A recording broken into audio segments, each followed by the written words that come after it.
All right, I'm gonna do 2 of the inverse ones. We'll go ahead and check this guy out here and check this guy out here. So I'm going to demonstrate both ways. Some students have been switching the x and the y. Hello, I should do that.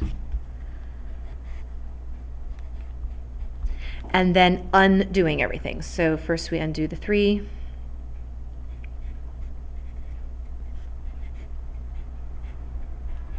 And then we undo the square root. And then we undo the 1. And I'm going to go ahead and square that. And then we undo the negative. So then we go ahead and switch the signs to give you the answer there. So, whoopsies, so sorry, here we go. Again, we squared them, and then we moved the 1 over, and then we made them both the opposite sign. So the other way of doing this is to identify all the things that are happening. So if you were to plug a number in here, the first thing that you would do is you would multiply by a negative.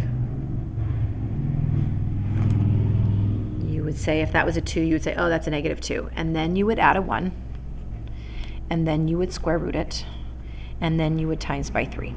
So to go backwards, the first thing we're going to do is divide by 3, which is what we did here. And then we're going to, what are we doing?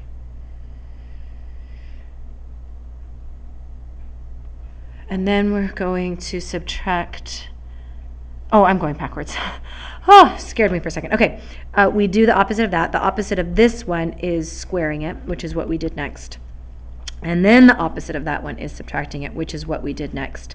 And the final thing was we multiplied by a negative, and dividing by a negative is the same thing as multiplying by a negative, but whatever. So you undo it, that one, the very last one. So what would that look like? You would say put an x, divide it by 3, square it, make it a, subtract a 1, and then divide everything by a negative. And so that would also give you the answer. Whew, that was tough. All right, let's go ahead and look at 16. 16 is again inverse. And so again, you have options. You can switch the x and the y,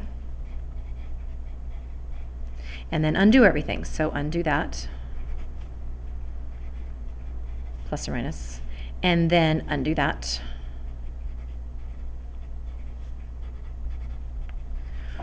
Or you can say, well, what are the things that we need to do?